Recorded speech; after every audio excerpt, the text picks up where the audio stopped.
12వ వచనం. ప్రకటన 22వ అధ్యాయం 12వ వచనం. ప్రకటన గ్రంథం 22వ అధ్యాయం 12వ వచనం. ఇదిగో త్వరగా వచ్చుచున్నాను, నేను త్వరగా వచ్చుచున్నాను, వాని క్రియ చొప్పున ప్రతి వానికి ఇచ్చుటకు నేను సిద్ధపరిచిన జీతము నా యొద్ద ఉన్నది. నేను సిద్ధపరిచిన జీతం నా యొద్ద ఉన్నది. ఒకసారి చూడండి, అక్కడ వైట్ లైట్ తెలియదు తీసే.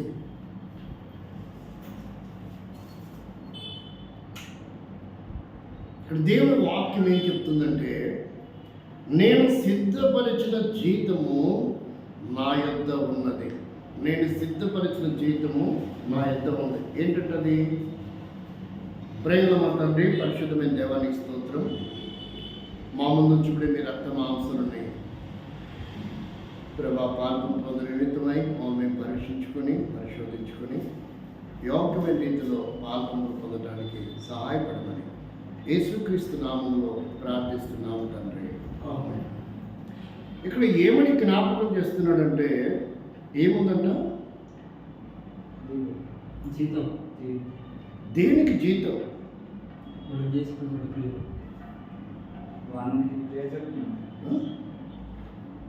మనం చేసే క్రియలు కరెక్ట్గా చదవాలి. వాని క్రియ చొప్పున ప్రతి వానికి ఇచ్చుటకు నేను సిద్ధపరిచిన జీతం నా యొద్ద ఉన్నది. ఇక్కడ ఏమంటాడంటే, క్రియల ఫలము అని చదువుదాం మనం. ఇక్కడ జీతము అని ఉంది, ప్రతిఫలం. మనం చేసిన దానికి అది ఏంటిది? ప్రతిఫలం. ఈ మధ్యాహ్నము ప్రభు శరీరంలో పాల్గొంపులు పొందుతూ, ఇది అన్యులకు సంబంధించిన వాక్యం కాదు. ఇది ఎవరికి సంబంధించింది కాదు? ఇది అన్యులకు సంబంధించింది కాదు. ఇది అవిశ్వాసులకు చెందినది కూడా కాదు. ఎవరికి సంబంధించింది? ఇది విశ్వాసులకు, సేవకులకు, పరిచారకురాళ్లకు, నాయకులకు, అధికారులకు, ఆ విశ్వాసులకు, టోటల్గా మనం ఏమని చెప్పచ్చు? దీన్ని సంఘమునకు అని అర్థం. ఒక మాట చెప్పాలంటే ఎవరికంటే ఈ ప్రతిఫలము? నేను సిద్ధపరిచిన జీతం నా దగ్గర ఉంది అని చెప్తున్నాడు దేవుడు. ఎవరికి? ఎవరితో చెప్తున్నాడు? సంఘములతో చెప్తున్నాడు. ఎవరితో చెప్తున్నాడు? చూడండి, 22 అధ్యాయం మొదటి వచ్చిన చదువు. మరియు స్ఫటికము వలె మెరయునట్టి జీవజలమున్నది. దేవుని యొక్కయు గొర్రెపిల్ల యొక్కయు సింహాసనమునొద్ద నుండి ఆ పట్టణపు రాజ వీధి మధ్యను ప్రవహించుట ఆ దూత చూచి ఆ దూత నాకు చూపెను. ఆ నది యొక్క ఈవలను ఆవలను జీవవృక్షముండెను. అంటే రెండు వైపులా ఉంది. ఏముంది ఇక్కడ? ఆదాము అవ్వ విషయంలో చూస్తే తోటలో మాత్రమే జీవవృక్ష ఫలం ఉంది. ఎక్కడున్నది? తోటలో మాత్రమే జీవవృక్ష ఫలం ఉంది. ఇక్కడ సంఘము కొరకైతే ప్రకటన గ్రంథంలో ఏం చెప్తున్నాడు? ఈవలను ఆవలను జీవవృక్షముండెను. ఈవలను ఆవలను జీవవృక్షముండెను. కాబట్టి ఇక్కడ మాట్లాడుతున్న మాటలో ఉన్న ఆంతర్యమును మనం పరిశీలించాలి. అది నెల నెలకు ఫలించును, కాపులు కాయను. ఆ వృక్షము యొక్క ఆకులు జనములను స్వస్థపరచుటకై వినియోగించును. ఆయుర్వేదం ప్రకటనగా రాయబడింది బైబిల్లో. ఏం రాయబడింది? ఇక్కడ ఆ వృక్షం అంటే ఎవరో తెలుసా? మన ప్రభువైన యేసుక్రీస్తు. నేను నిన్ను స్వస్థపరుస్తాను అన్నాడు. పోయిన వారమే, అంతకుముందు వారము చూసాం మనం. ఇక్కడ వృక్షం అంటే ఎవరు? జీవ వృక్షం అంటే ఆయనలో జీవముండెను, ప్రతి వానికి ఆయన ఏమిస్తూ వచ్చాడు? జీవము. ఆయనలో జీవము వెలుగుండెను అని కూడా రాయబడింది. ఆయన జీవమిచ్చేవాడు. మరణములో ఉన్న మనల్ని జీవమిచ్చాడు. వర్తమానం ఆరాధన కొరకే మనం విన్నాం. ఆయనలో జీవం మాత్రమే కాదు, వెలుగు మాత్రమే కాదు, ఆయనలో స్వస్థత కూడా ఉంది. ఆయన ఉమ్మి తీసి ఒక వ్యక్తికి బురద చేసి కంటి మీద పూసి సిలోయమని కోనేట్లో కడుక్కోమన్నాడు. ఆ ఉమ్మి, ఆ నేల మట్టి, ఆ నీరు కెమిస్ట్రీగా మారింది. అక్కడ 3 పదార్థాలు, అర్థమవుతుందా? ఒకటి ఉమ్మి, రెండవది నేల మట్టి, మూడవది నీరు. ఈ 3 పదార్థాలు ఒక వైద్యంగా, ఒక మెడిసిన్గా తయారైంది అక్కడ. ఒకసారి ఒక వ్యక్తికి చెవి వినికిడి లేకుంటుంది. ఆ చెవిలో వేలు పెట్టి ఎఫ్రాతా అని పలుకుతాడు. ఆ పదవునకు తెరవబడుట అని అర్థం. వెంటనే వారి వినికిడి లోపం పోయింది. కొంతమందికి వరద చేశాడు, కొంతమందికి రేలు పెట్టాడు, కొంతమంది అసలు ముట్టుకోలే. నీ విశ్వాసమే నిన్ను స్వస్థపరచును అన్నాడు. కొంతమందిని కుమారుడు నీ పాపములు క్షమించబడ్డాయి, నీ రోగాన్ని నేను క్షమించాను అన్నాడు. స్వస్థత నీకు శీఘ్రమే కలుగును గాక అన్నాడు. కొంతమంది ఆయన వస్త్రాన్ని తాకిబడేమయ్యారు, స్వస్థత పొందారు. అందుకే ఈ మాట ప్రకటన గ్రంథం 22వ అధ్యాయము 2వ వచనం చివరి భాగంలో ఉన్న ఈ మాట అసలు ఎక్కడి నుంచి వచ్చిందో తెలుసా? ఇంకా లోతుకి వెళ్తే హెజ్కేలు గ్రంథం 47వ అధ్యాయము 12వ వచనాన్ని ఒకసారి చదవండి. హెజ్కేలు గ్రంథం బైబిల్లో ఇది 2 పర్యాయాలు మనకు కనబడుతుంది. నదీ తీరమున ఇరుప్రక్కల ఆహారమిచ్చు. ఇప్పుడు అర్థమైందా? ఈవల ఆవల. పాత నిబంధనలో ఇరుప్రక్కల అని రాయబడింది, అంటే ఇటువైపు అటువైపు. కొత్త నిబంధనలు ఏమని రాయబడింది? అటువైపు ఇటువైపు అని రాయబడింది. ఇరుప్రక్కల ఆహారమిచ్చు సకల జాతి వృక్షములు పెరుగును, వాటి ఆకులు వాడిపోవు, వాటి కాయలు ఎప్పటికీ రాలవు. ఈ నది నీరు పరిశుద్ధ స్థలములో నుండి పారుచున్నది కనుక ఆ చెట్లు నెల నెలకు కాయలు వాటి పండ్లు ఆహారములకు వాటి ఆకులు ఔషధములకు. ప్రకటనలో జనుల స్వస్థపరచుటకై అని రాయబడింది. ప్రకటనలో ఏం రాయబడింది? జనుల స్వస్థపరచుటకై వినియోగించును. క్రియ జరుగుతుంది ఇక్కడ. మనం సైన్స్ వైపు వెళ్తే ఉత్పత్తి ఎలా జరుగుతుందంట? ఉత్పత్తి ఎలా జరుగుతుంది? ఆకుల మీద కిరణజన్య సంయోగ క్రియ జరుగుతుంది. సైన్స్ నువ్వు వీడి ఆటపట్టుకొచ్చారు బాబు, వీడి ఎక్కడెక్కడో తిప్పుతాడు మమ్మల్ని అన్నట్టు ఉంటుంది. దాన్ని ఏమంటారు? కిరణజన్య సంయోగ క్రియ. దాని వలన జరుగుతుంది అది. కాబట్టి నేనేమంటున్నానంటే, దేవుని యొక్క ఉద్దేశము ఒక క్రియ ద్వారా ఏమేం జరుగుతుందో మనం చూస్తున్నాం. అంటే ఈ క్రియ ద్వారా సరైన పద్ధతిలో మన విశ్వాస జీవితం కనుక లేకపోతే, మన క్రియలు సరైనవిగా లేకపోతే, ఆ శిక్ష ఏంటంటే, ఆ జీతం ఏంటంటే రెండవ మరణము. ఆ జీతం ఏంటి? అగ్నిగుండం. అక్కడ అగ్ని ఆరదు, ఇంతకీ ఈ జీతం పొందుదామా మనము? ఈ ప్రతిఫలం పొందుతామా, లేక వేరే ప్రతిఫలం పొందుతామా? ప్రభువులో చేయి వేస్తున్నానికి సిద్ధపడుతున్న సహోదరి సహోదరుడా, వీడియో ద్వారా ఈ వర్తమానం వింటున్న ప్రియ విశ్వాసి, ప్రియమైన నాయకుడా, ప్రియ సంఘ పెద్ద, ప్రియమైన సేవకుడా, సేవకురాల, పరిచారకులారా, నీ పరిస్థితి ఏంటి? ఏ క్రియ పొందాలనుకుంటున్నావు నువ్వు? కొంచెం ముందుకు వెళ్దాం. త్వరగా మనము సమయాన్ని ముగించుకోవడానికి ఒక 30-35 నిమిషాలు ముగించడానికి మనం ప్రయత్నం త్వరగా చేద్దాం. మీరు ఎంత త్వరగా చేద్దాం అంత త్వరగా అయిపోతాం. ఏ ఫలం మనం పొందుతాం? ఈ అగ్ని కూడా మనం ఫలం పొందుతామా మన క్రియల ద్వారా, లేక మన క్రియలు మార్చుకుంటే వేరే ఫలము మనము ఉన్నాయి, వేరే ఫలాలు కూడా ఉన్నాయి, అవి పొందుతామా? ఏది ఈ మధ్యాహ్నం తీర్మానం ఏంటి? రండి, మొదటిది చూడండి. మొదటిది మనం గమనిస్తే ఏ ప్రతిఫలము మనం పొందుతాం?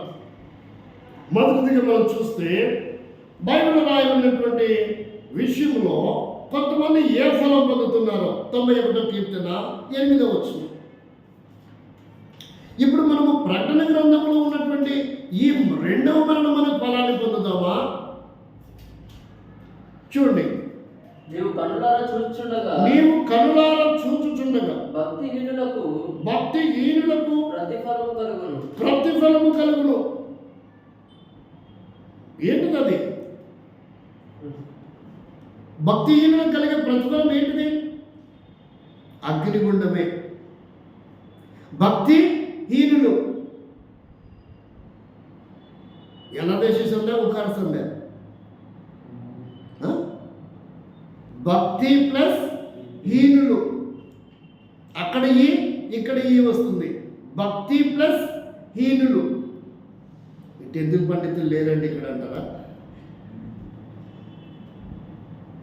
అయ్యే ఉంటాయి, ఏ ఊరిలు ఏవో అయినప్పుడు అని కదా. కాబట్టి ఇక్కడ భక్తి ప్లస్ హీనులు. భక్తిహీనులు వారి ఫలమును పొందుతారంట. ఏంటిది భక్తిహీనుల ఫలం? రోమపత్రిక 5వ అధ్యాయము 8వ వచనం అనుకుంటే ఒకసారి చదవండి. వాళ్ళ ఫలం ఏంటి?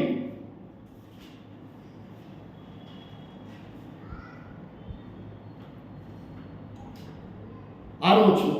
ఏలైనగా మనం ఇంకా భక్తిహీనులమై ఉండగా క్రీస్తు యుక్త కాలమున భక్తిహీనుల కొరకే చనిపోయాను. అంటే అర్థం ఏంటి? మరణం అని అర్థం. భక్తిహీనత, రక్తహీనత వస్తే ఏమవుతాం? మెల్లమెల్లగా మరణానికి మనం జోగుతాం, మరణానికి సమీపిస్తాం. కాబట్టి ఇమీడియట్గా మరణం తప్పించుకోవాలంటే ఏం చేయాలంటే 1 ప్యాకెట్, 2 ప్యాకెట్లు, 3 ప్యాకెట్లు ఏం చేయాలా? రక్తం అప్లై చేయాలి ఆ వ్యక్తికి. లేదంటే ఏమవుతాడు? ఇక్కడ రక్తహీనత వచ్చినా మరణమే. విశ్వాస జీవితంలో భక్తిహీనత వచ్చినా కూడా ఆత్మీయమైన మరణం. అదే మరణం, ఆత్మీయమైనటువంటి మరణం. అది అగ్నిగుండమే. యుక్త కాలంలో దేవుడు ఎవరి కొరకు మరణించాడంట? భక్తిహీనుల కొరకు. ఆయన మరణించకపోతే ఇప్పుడు ఎవరు మరణిస్తాం? మనమే మరణిస్తాం. కాబట్టి ఇప్పుడు మరణం ఎలా వస్తుందంటే తెలియకుండా తింటే మరణం అంట. చదవండి, ఆ వచనాన్ని చదవండి. 1 కొరింథీ పత్రిక 11వ అధ్యాయము 31వ వచనం. వివేచన లేకుండా, క్రియ సరైనదిగా లేకుండా ఆ ఫలం ఏంటంట? అయోగ్యంగా తిని తాగితే ఆ ఫలము, ప్రతిఫలం ఏంటంటే దానికి మీలో చాలా మంది ప్రభు శరీరమని వివేచింపక తిని త్రాగువాడు. అంటే దాని ఫలం ఏం పొందుతాడంటే శిక్షావిధిగా ఉంటకు తిని త్రాగుచున్నాడు. అందువలన ఆ క్రియను బట్టి ఏం ప్రతిఫలం అంటే మీలో అనేకులు రోగులను, బలహీనులు, ఆధ్యాత్మిక జీవితంలో బలహీనలో పరచబడడం. మూడవది చాలా మంది నిద్ర, మరణం, భక్తిహీనత, వివేకము లేకుండా కనుక ఈ క్రియ చేస్తే, తిని తాగితే మనం 3 రకాలుగా పాత్రలు. ఒకటి ఏంటి? బలహీనపరచబడతాం ఆత్మీయంగా. రెండవది ఆత్మీయమైనటువంటి రోగిష్ఠులుగా చేయబడతాం. మూడవది నిద్ర. కాబట్టి నిద్ర కూడా ఇక్కడ మరణమే.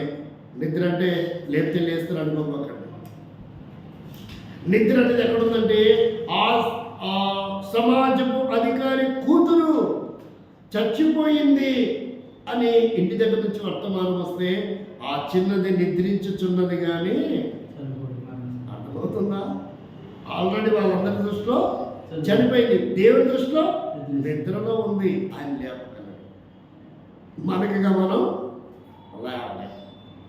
మనకిగా మనం కొంతమంది అంటే ట్రైన్ అయిపోయినాను, ఓరకలా పడుకున్నా అంతే, నాకు తెలియకుండా తెల్లారిపోయింది. మరి అన్నం తిన్నా ఏం తిన్నా.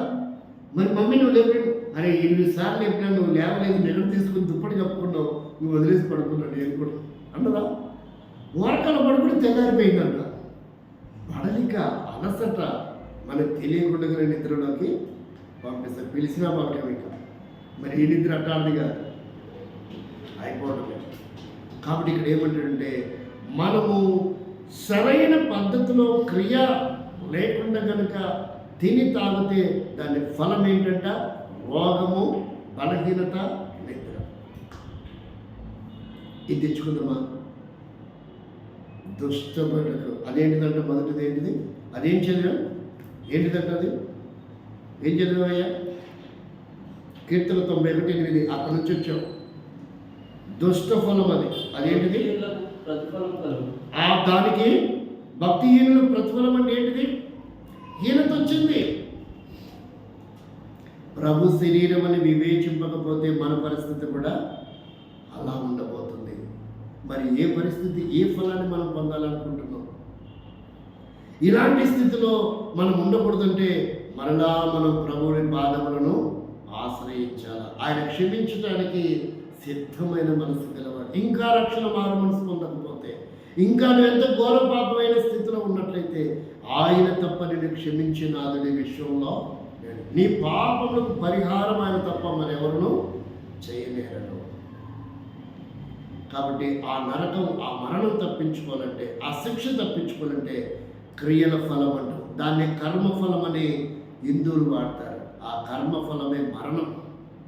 ఆ కర్మఫలమే మరణం. కర్మఫలం నుంచి ఎవడు కాపాడలేదంట. కానీ ఆ కర్మఫలం నుంచి ప్రభువైన యేసుక్రీస్తు కాపాడడానికి 2008 సంవత్సరాల నీ కొరకు నా కొరకు ఈ లోకానికి అందించాడు. ఆ ఫలము పొందకూడదు, ఆ మరణ ఫలం పొందకూడదు.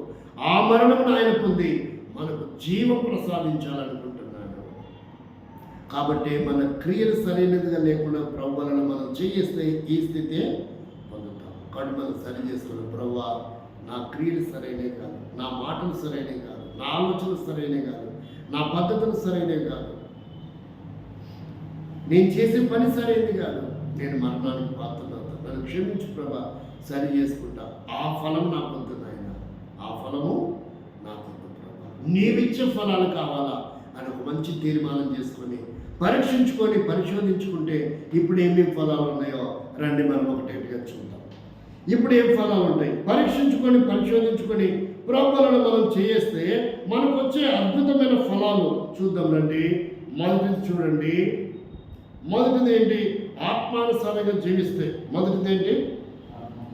ఆత్మానుసారంగా జీవిస్తే. మొదటిది ఏంటంటే ఆత్మ. ఇప్పుడు మనం ఏం పొందాలా? మత్తయి సువార్త, దానికంటే ముందు చదవండి రోమపత్రిక, త్వరగా రాసుకోండి. యోహాను సువార్త 1:3 చదవండి. రెండవది మత్తయి సువార్త 5:14 చదవండి. మొదటి ఫలం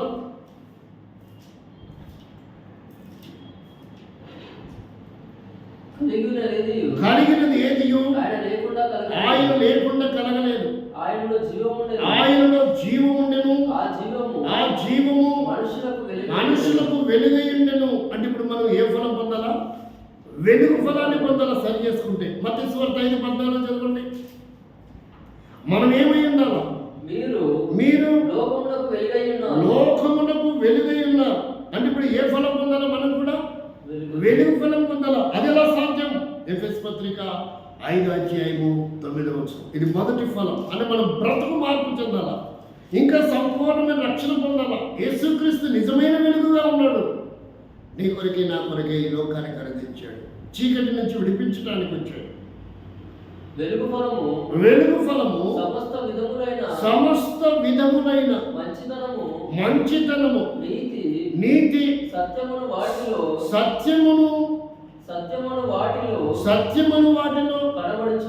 కనబడుచున్నది. వెలుగు ఫలం ఎక్కడుందంట? 3 చెప్పాడు. 1 మంచితనము, 2 నీతిగా జీవించడం, 3 వాక్యానుసారమైన జీవితం. సత్యం అంటే ఏంటి? యోహాను 17:17 నీ వాక్యమే సత్యం. కాబట్టి 1 మంచిగా జీవించడం, సంఘం వెలుపటి వారికి, సంఘంలో ఉన్న వారికి. 2వది నీతిగా బ్రతకడం, నిజాయితీగా బ్రతకడం, ఉన్నదానిలో తృప్తి చెందడం, లేని దానికి అక్రమం చేసి ఆశించకూడదు.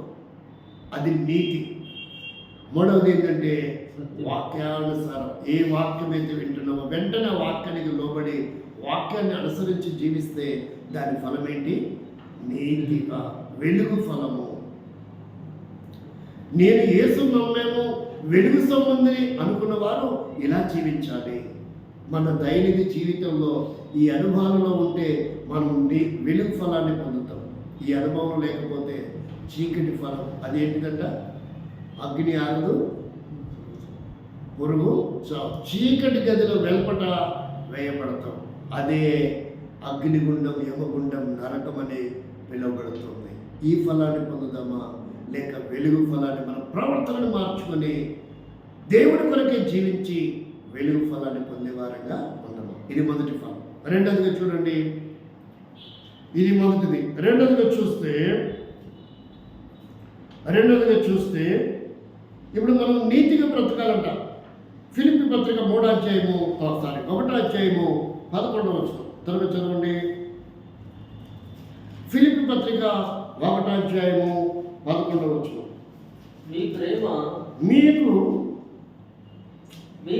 మీరు శ్రేష్టమైన కార్యములను వివేచింపగలవారగుటకు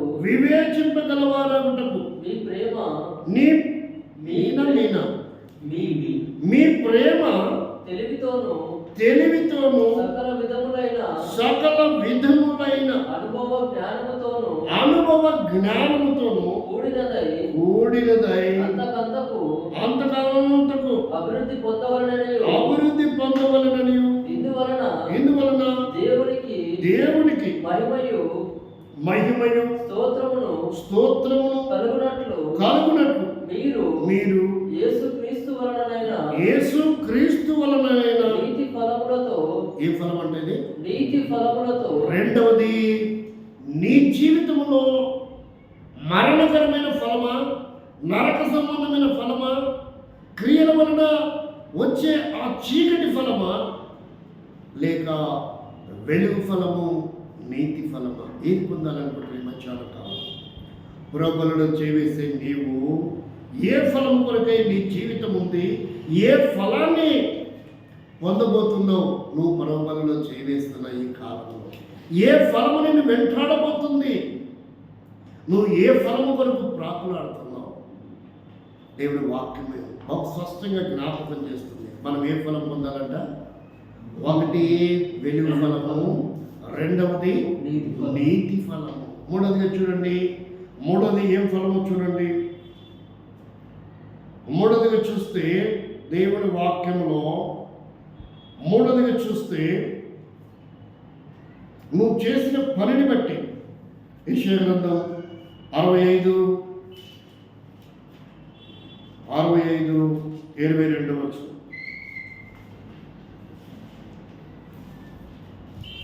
65:22 వచ్చు. యెషయా గ్రంథం 65:22. ఇంత గ్యాప్ తీసుకోకూడదు, టైం వేస్ట్ అవుతుంది. వారు కట్టుకున్న ఇళ్లలో వేరొకరు కాపురము ఉండరు. వారు నాటుకొనిన వాటిని వేరొకరు అనుభవింపరు. నా జనుల ఆయుష్షు వృక్షాయుష్యమంతా అట చదివితే అట్టుంటుంది. వృక్షాయుష్యమంతా అగును. వృక్షాయుష్యమంతగును. నేను ఏర్పరచుకున్న వారు నేను ఏర్పరచుకున్న వారు తాము చేసుకున్న దాని ఫలమును పూర్తిగా అనుభవింతురు. ఈనాడు చాలా మంది వారి కష్ట ఫలమును అనుభవించట్లేదు. భార్య పిల్లలు కుటుంబం అనుభవించట్లేదు. వైన్ షాపులకి, దావతులకి, ఫ్రెండ్స్కి, ఎక్కడెక్కడో వ్యర్థమైన వాటికి వారి కష్టార్జితం, వారి సంపాదన, వారి ఫలాలు వ్యర్థమైపోతున్నాయి. ఏం ఫలం అంటది? ప్రతిఫలము పొందడం లేదు.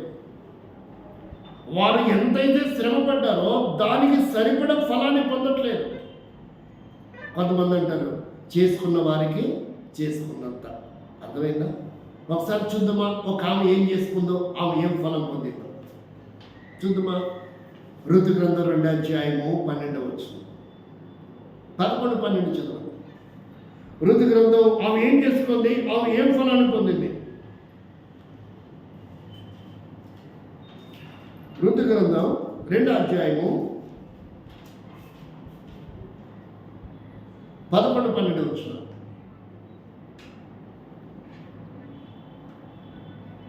ఋతు గ్రంథం అంటే ఎక్కడ యెహోషువ తర్వాత చూడండి. అసలు ఋతు గ్రంథం ముందు అధ్యాయం నేర్చుకోండి, పుస్తకాలు ఏ పుస్తకం ఎక్కడుందో అనేది. ఋతు గ్రంథం 2:11-12. నీవు నీ తల్లిదండ్రులను నీ జన్మభూమిని విడిచి ఇంతకు ముందు నీవు ఎరుగని జనము యొద్దకు వచ్చితివి. యెహోవా నీవు చేసిన దానికి ప్రతిఫలం ఇచ్చును. రాతికి అర్థమైందా? నువ్వు చేసిన క్రియకు, నువ్వు చేసిన దానికి దేవుడు ప్రతిఫలం ఇస్తాడు. ఏంటంటే ఆ ప్రతిఫలం? 12 చదవండి. ప్రతిఫలం ఇచ్చును. ఇశ్రాయేలుల దేవుడైన యెహోవా రెక్కల క్రింద. యెహోవా సగం చదవద్దు, అది పెద్ద తలకి నొప్పిన. ఇశ్రాయేలు దేవుడైన యెహోవా రెక్కల కింద సురక్షితముగా ఉండుట కొరకై నీవు వచ్చితివి. ఆయన నీకు సంపూర్ణమైన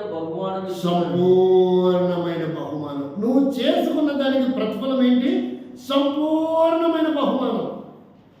జీవితము నిరాశ, నిస్పృహ, భర్త చనిపోయినాడు, ఒంటరిదైంది, యవన కాలంలో విధవరాలుగా మిగిలిపోయింది, ఏ ఆధారం లేదు. అటేమో తల్లిదండ్రులు కూడా విడిచిపెట్టొచ్చింది. ఇప్పుడు తిరిగి వెనక్కి కూడా వెళ్ళలేని పరిస్థితి. నాన్నవారు ఎవరు లేరు. ఎక్కడ చూస్తే వచ్చిన భర్త కూడా లేడు. ఎవరి పరిస్థితి లాగా ఉంది?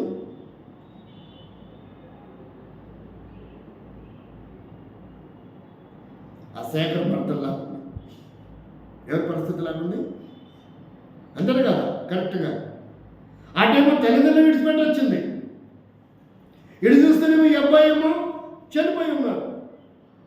అటు చూస్తే ఇంట్లో సమాధానం లేదు.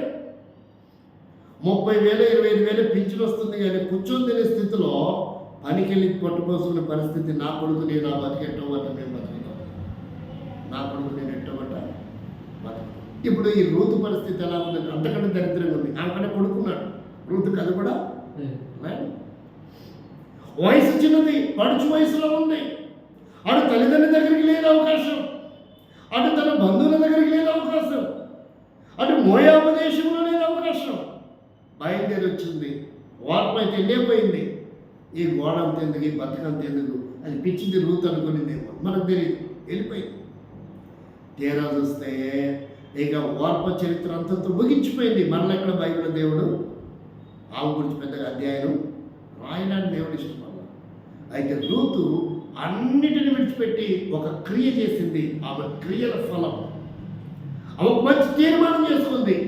నీ దేవుడే నా దేవుడు, నీ జనమే నా జనం.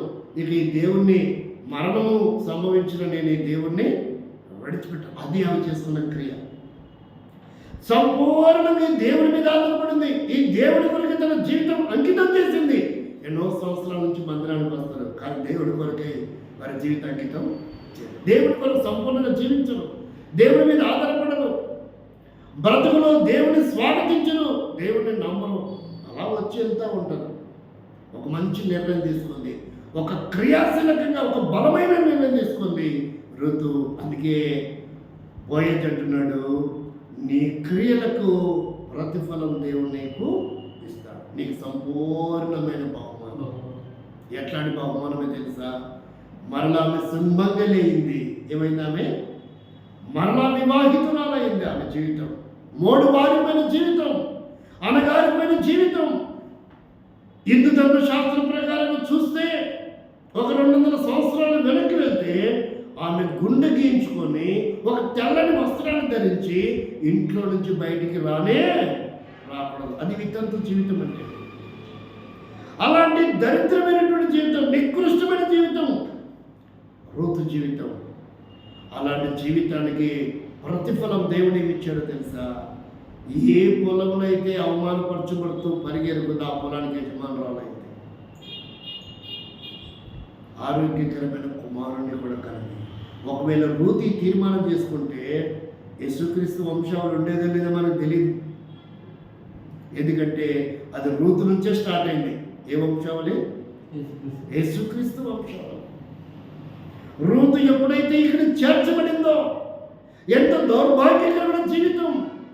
నీ బ్రతుకు ఎంత నీచమున్నా, తాగుబోతుమైన, తిరిగిపోతుమైన, నిద్రపోతుమైన, సోమరిపోతుమైన, పనిదొంగమైన, మోసగాడిమైన, వ్యభిచారమైన, దొంగమైన, అన్యాయమైన, అక్రమకారుడమైన, ప్రియమైన సోదరి సోదర, మాఫియా డామైన, ఉగ్రవాదిమైన, నువ్వెవరివైనా, నువ్వు ఖైదీలో ఉన్నావా, బంధింపబడినవా, ఉరిశిక్ష అమలు చేయబడింది నీ జీవితంలో, నువ్వు కనుక ఒక తీర్మానం చేసుకుంటే, ఈ వీడియో వింటున్న నువ్వు ఎవరైనా సరే, యేసు ప్రభువా నేను పాపిని, నన్ను కూడా రక్షించు, నా క్రియల వలన నేను ఈ దౌర్భాగ్య స్థితిలో ఉన్నా, నాకు కూడా ఒక అవకాశం ఇవ్వు, ఆ ముందు బ్రతుకు మార్చినట్టుగా నా బ్రతుకు మార్చునైనా నేను తీర్మానం చేసుకుంటా, నీ కొరకే జీవిస్తా. ఇది అనుకున్న సమయం, ఇది రక్షణ దినం. తీర్మానం చేసుకుంటే ఋతు అనే. ఒకవేళ చెరసాలలో ఉంటే నీ శిక్ష తగ్గించబడుతుంది, లేదంటే అక్టోబర్ 2వ తారీఖు రాబోతుంది, లేక జనవరి 26వ తారీఖు రాబోతుంది. ఉరి శిక్ష రద్దు చేసి కూడా క్షమభిక్ష పెట్టబడే అవకాశం ఉంది. ఎందరో క్షమభిక్ష పొందిన వారు ఉన్నారు. అందరి గురి తీయబడలేదు, శిక్ష తప్పించుకున్నారు, జనజీవన శ్రమించలో ఉన్నారు, వారి జీవితాలు మార్చుకున్నారు. కరుడు కట్టిన వారు సైతం, దొంగలు సైతం. మీకు తెలిసేమో ఆంధ్రలో స్టువర్టుపురం అనే సినిమా కూడా వచ్చింది. స్టువర్టుపురం దొంగలు ఇప్పుడు దాన్ని సువార్తపురంగా మాకు పేరు మార్చాలని అడుగుతున్నారు, బిల్లు పెట్టాలనుకుంటున్నారు. సువార్తపురము. ఆ గజ దొంగ యేసు నమ్మాడు, ఊరు మొత్తం యేసు నమ్మేసినారు. గజ దొంగలుగా పిలువబడిన సువార్తపురము సువార్తపురముగా మార్పు చెందింది. బ్రతుకులు మార్చుకోలేదు. ఋతు జీవితం ఎంత వైభవానికి వచ్చిందంటే, నువ్వు కూడా యేసుక్రీస్తుని సొంత రక్షణను అంగీకరిస్తే, నీ క్రియల ఫలము నువ్వు నిర్ణయం తీసుకుంటే మనసులో దేవుడి నీ జీవితం ఆశీర్వాదకరంగా మారుస్తాడు. అందుకనే ఈమెను నిర్ణయం తీసుకుంది కాబట్టి సంపూర్ణమైన బహుమానం పొందుతుంది. మరలా పచ్చని జీవితం, మరలా వికసించింది, మోడుబారిపోయిన జీవితం. ఆ వితంతు జీవితం నుంచి బయటకు వచ్చింది, సుమంగళైంది, ఒక బలమైన వ్యక్తిగా, నాయకురాలుగా, అనేకులను పోషించే కర్తగా దేవుడు ఆమె జీవితాన్ని ఇచ్చాడు. మార్చుకుంటావా? తీర్మానం చేసుకుంటావా? నీ క్రియల ఫలం మరణమా లేక నీతి ఫలమా? ఇదెన్నోది?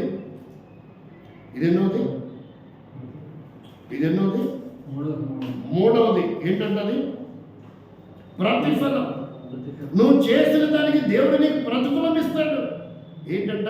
సంపూర్ణమైన బహుమానం. సంతాన ప్రాప్తురాలు అవుతావు, సంతానం పొందే తండ్రి అవుతావు, ఆశీర్వదించబడిన వాడుగా, ఘనపరచబడిన వాడుగా కాబోతున్నావు.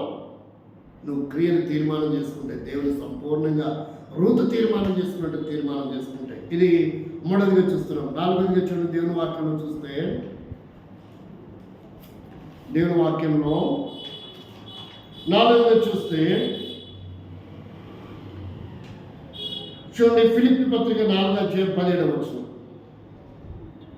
ఒకవేళ నీ వ్యవసాయమా, నీ వ్యాపారమా, నీ కష్టార్జితమా, ఫిలిప్పీలకు రాష్ట్ర పత్రిక 4:17. నేను ఈవిని అపేక్షించి ఇలాగ చెప్పలేదు కానీ మీ లెక్కకు విస్తార విస్తారమైన ఫలం మీరు పొందాలా. ఏంటది? విస్తారమైన మీ విస్తారమైన ఫలం. ఏంటి విస్తారమైన ఫలం? లూకా సువార్త 7వ అధ్యాయము. ఎలా పొందుతారు విస్తారమైన ఫలాన్ని? 7వ అధ్యాయంలో ఒక అద్భుతమైన సంగతి రాయబడింది. ఒక బలమైన కార్యము, సరైన తీర్మానం, సరైనటువంటి నీకు నీవే విమర్శ చేసుకుంటే నువ్వు పొందబోయే ఫలం ఏంటో తెలుసా? ఎంత దోషిగా నీవు ఉన్నప్పటికీ నేను దోషిగా చేయబడబోతున్నావు. చూడండి, ఏంటి ఆ విస్తారమైన ఫలం ఏంటంటే లూకా సువార్త 7వ అధ్యాయంలో ఏం రాయబడిందో చూడండి. 7వ అధ్యాయంలో 44-45. 44. ఆ స్త్రీ వైపు తిరిగి లేకుంటే 46-47 చదువు చాలు, మన సమయం సరిపోదు. నీవు నూనెతో నా తల నట్టలేదు కానీ ఈమె నా పాదములకు అత్తరు పూసను. ఆమె విస్తారముగా ప్రేమించని కనుక ఆమె యొక్క విస్తారమైన పాపంలో క్షమించబడినవని నీతో చెప్పుస్తున్నానని. ఎవరికి కొంచెంగా క్షమించబడదు వాడు కొంచెంగా ప్రేమించడని చెప్పిరి. కాబట్టి ఈమె ఏం చేస్తుంది? విస్తారమైన ఫలం ఏంటంట? విస్తారమైన పాపములకు పరిహారము పొందింది. ఏంటి? ఆమె పశ్చాత్తాపంతో కన్నీరు కార్చి యేసు పాదములను తడిపి ఆమె తుడిచింది. అది ఆమె విస్తారముగా చేసిన పని, క్రియ. కాబట్టి దేవుడు ఆమెను గురించి ఏమైనా సాక్ష్యం ఇస్తుంటే, నీ విస్తారముగా నువ్వు నన్ను ప్రేమించావు కాబట్టి, నీ కన్నీరుతో నా పాదములు తడిపి తుడిచావు కాబట్టి, ఇదిగో నీ విస్తారమైన పాపములు ఇప్పుడు ఏం చేయబడ్డాయి. దానికి ప్రతిఫలముగా, నువ్వు చేసిన క్రియకు ప్రతిఫలముగా విస్తారమైన ఫలాన్ని నీకు ఇస్తున్నాను. ఏంటంటే ఇక నీ పాపములు క్షమించబడి. ఎవడు క్షమించలేని పాపము. ఇక మీదట నిన్నెవ్వడు పాపాత్మరాలని అను.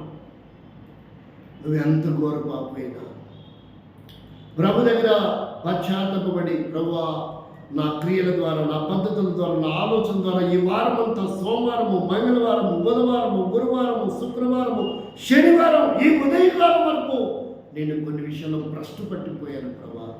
నేను మలినపరచబడ్డాను, అపవిత్రపరచబడ్డాను, మోసగించాను, చెడు ఆలోచనలు ఆలోచించా, చెడుగా మాట్లాడాను, ఇతరుని నష్టపరిచాను.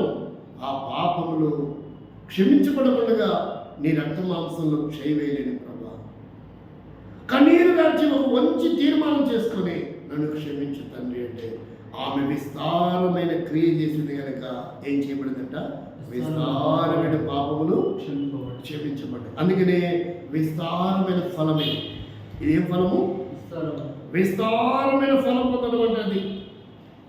కాబట్టి నువ్వు విస్తారముగా ప్రభు పాదాల దగ్గర కనుక పశ్చాత్తపడితే, ప్రభు ఈ వారమంతట్లో ఫలానా విషయంలో అక్కడ ఆ స్థలంలో, కాలేజీలో, స్కూల్లో, పొలంలో, ఆఫీసులో, కార్యాలయంలో, వ్యాపారంలో, వ్యవసాయంలో, పంట పొలాల్లో నేను విస్తారమైన ఫలాన్ని పొందాలా. విస్తారమైన ఫలాన్ని పొందాలి. కాబట్టి విస్తారంగా నేను కష్టపడి పనిచేస్తాను. ఒక ఆయన పాట పాడుతున్నాడు. ఏమని? రాత్రంతయు శ్రమ పడినా రాలేదు ప్రభు జయము, రహదారులు వెదకినను రాదాయను ప్రతిఫలము. ఏంటంట? ఎక్కడ ఎదిగిన ప్రతిఫలం రాలేదంట. రాత్రంతా ప్రయాసపడ్డాడంట. దైవజనుడు మాసిలో మనయ్య గారు రాశారు ఈ పాట. ఎవరు రాశారు? నడిపించు నావా నడి సముద్రమున దేవా. రాత్రంతా శ్రమ పడ్డాడు. కొంతమంది అక్రమంగా శ్రమ పడుతుంటారు. ఏంటంట? విస్తారంగా సంపాదించాలని, విస్తారంగా సమకూర్చుకోవాలని. ఆమె విస్తారంగా ప్రయాసపడితే విస్తార పాపమును క్షమించబడి విస్తారమైన ప్రతిఫలం పొందింది. మనం విస్తారంగా అక్రమం చేస్తే ఏమవుతాం? విస్తారమైన ఫలం పొందుతాం. సిబిఐ వాడు కూడా అడిగాడు, కట్టకట్టాలని ఊసలు లెక్క పెట్టాలా, ఈడేమో డబ్బులు లెక్క పెడితే ఆడేం లెక్క పెట్టాలా? ఊసలు లెక్క పెట్టాలా? ప్రతిఫలం, క్రియల ఫలం. కాబట్టి నువ్వు చేసే పని ఏదైనా అది దేవుని చిత్త ప్రకారంగా, అది వాక్యానుసారంగా ఉండినట్లయితే దానికి విస్తారమైన ఫలాన్ని దేవుడు ఇవ్వడానికి సిద్ధంగా ఉన్నాడు. ఇది ఎన్నోది? 4వది. చూడండి, తర్వాత మనం ఇంకా 3 చూద్దాం. 5వదిగా చూడండి. 5వదిగా చూస్తే 5వదిగా చూస్తే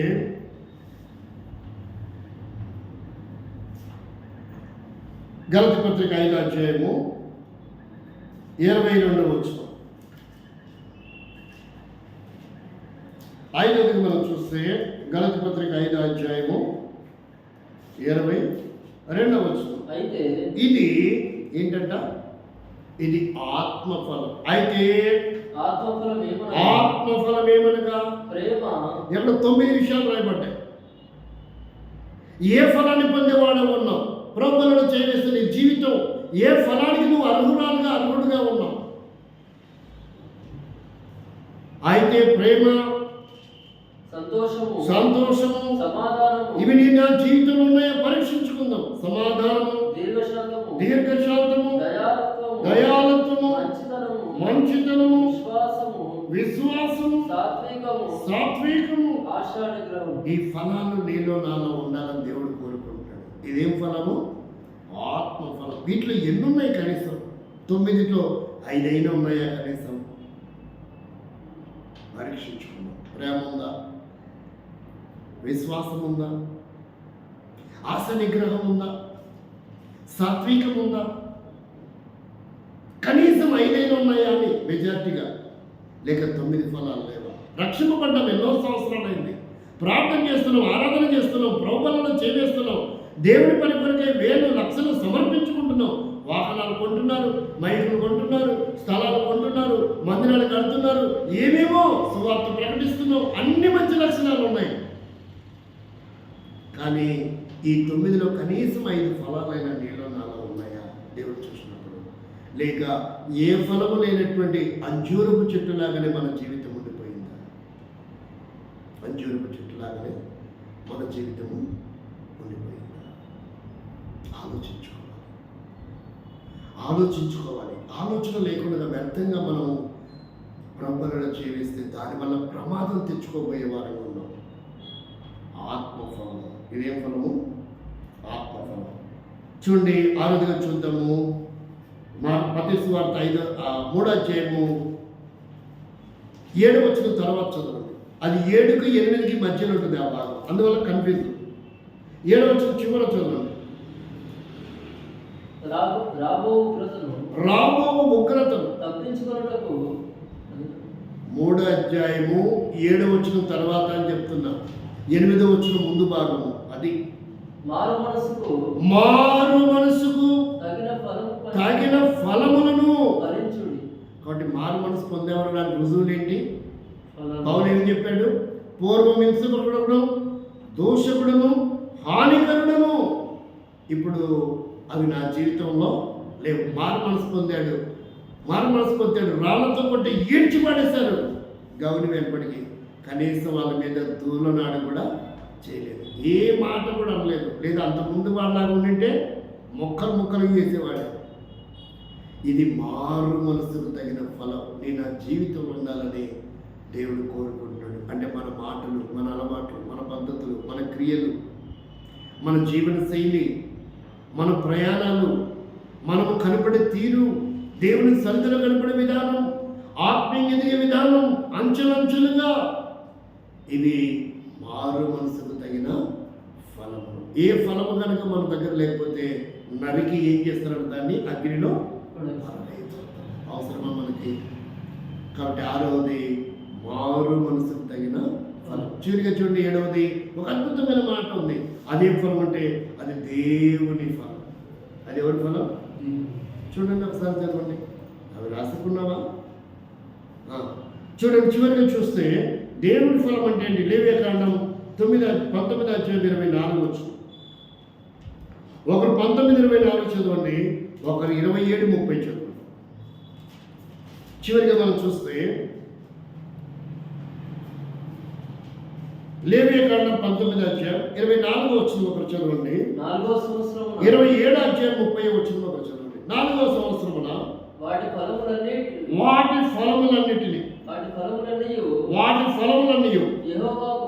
యెహోవాకు ప్రతిష్ఠితమైన స్తుతియాగ ద్రవ్యములు.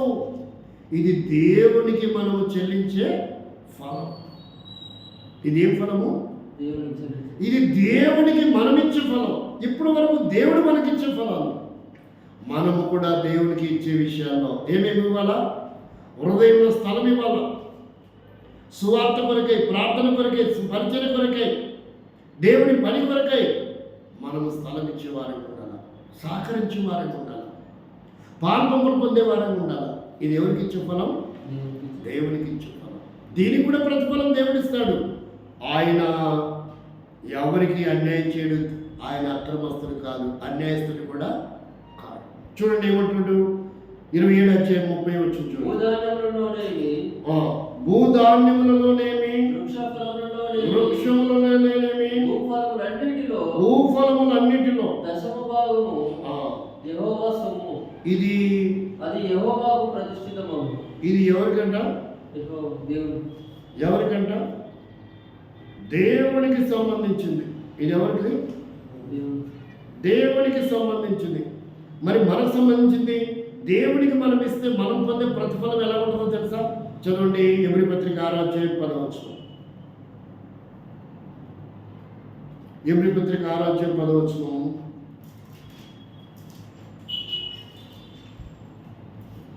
మీరు చేసిన కార్యమును, మీరు పరిశుద్ధులకు ఉపచారం చేసిన ఇంకను ఉపచారము చేయుచున్న చేత తన నామమును బట్టి చూపిన ప్రేమను మరచుటకు దేవుడు అన్యాయస్తుడు కాడు. కాబట్టి ఖచ్చితంగా దానికి కావాల్సిన ప్రతిఫలం మీకు ఇస్తాడు.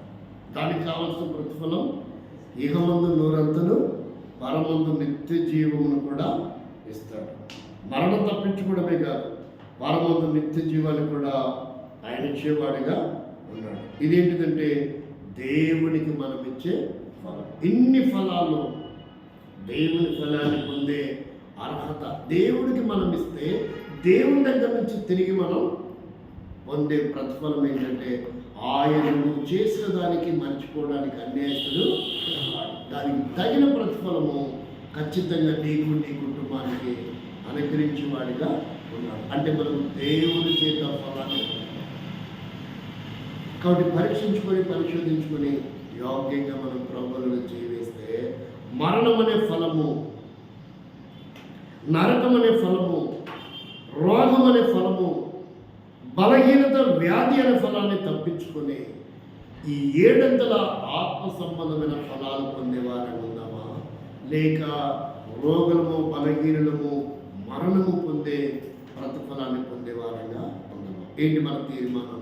ఈ మధ్యాహ్నం తీర్మానం ఏంటి? మోకరించండి, ప్రార్థన చేస్తాం.